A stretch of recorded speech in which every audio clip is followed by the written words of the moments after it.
Hello and welcome to the next episode in our From the Helm series here in Adelaide.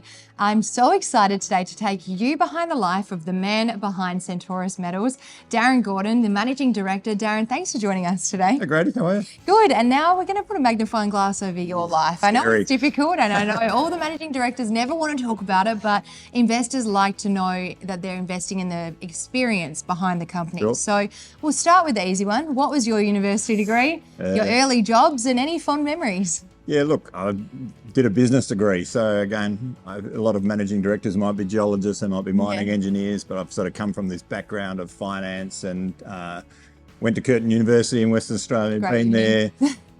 But I guess started my life straight out of school. So I actually worked from straight out of school in an accounting firm, chartered accounting firm.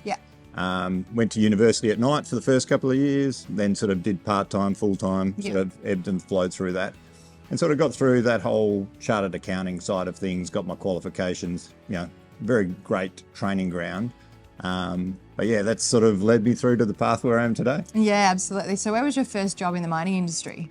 Yeah, so I guess the evolution for me was having mining clients inside the accounting firm, auditing, going out to the field, going to Kalgoorlie, dealing with that mining clients there. And then I went in, 1999, I think, showing my age. I joined a company called Jindalee Metals as CFO.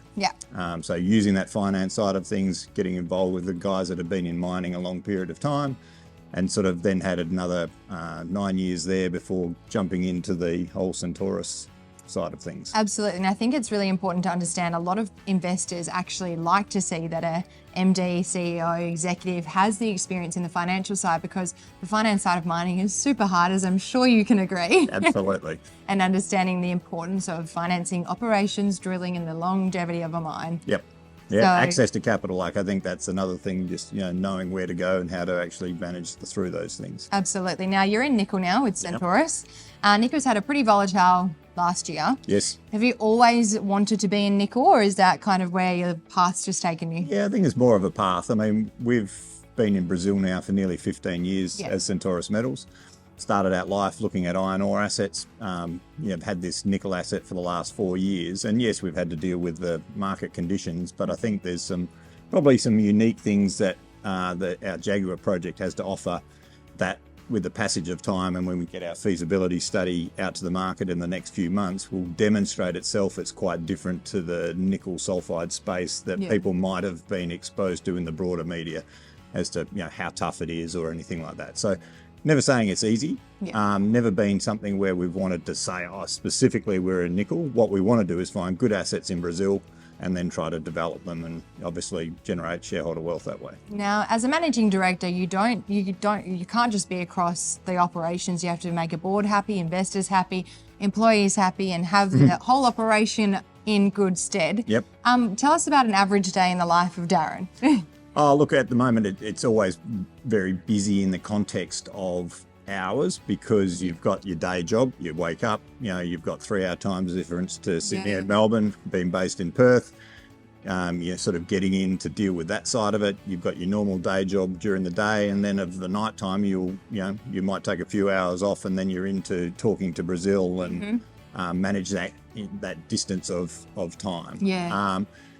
Outside of that, you're trying to do what you can to stay fit. All those sort of things. But it's a lot of it is about talking to investors. Right now, it's about talking to strategic partners. So a lot of that is Asia-based, into Europe in the afternoon. So it's just, it's a broad brush approach to everything you've got to do to try to finance this nickel project and get it up and running. Absolutely. Now, there's a lot of challenges as an MD, I'm sure. What's the biggest challenge you've ever faced? Look, I think tough market conditions are always the hardest. I mean, the back end of 2015, when the markets were terrible, you have to let a lot of people go. Iron ore price fell to $30 or $40 a ton. So that's never a pleasant part of your job.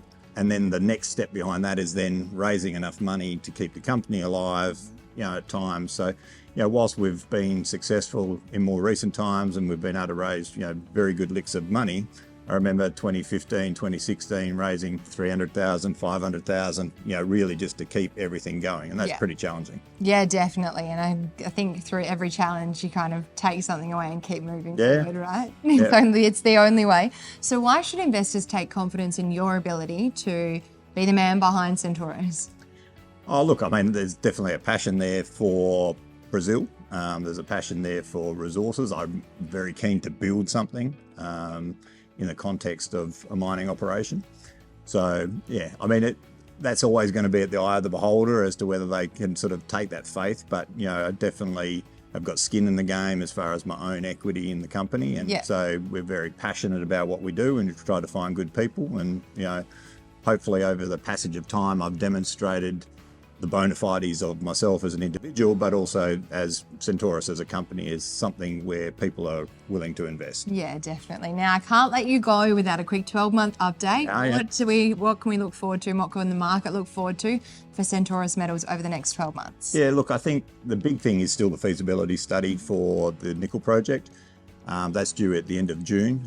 We've made a recent sort of pivot back to staging the project so that we will look to start with a concentrate only and then sort of do the downstream at a later point in time.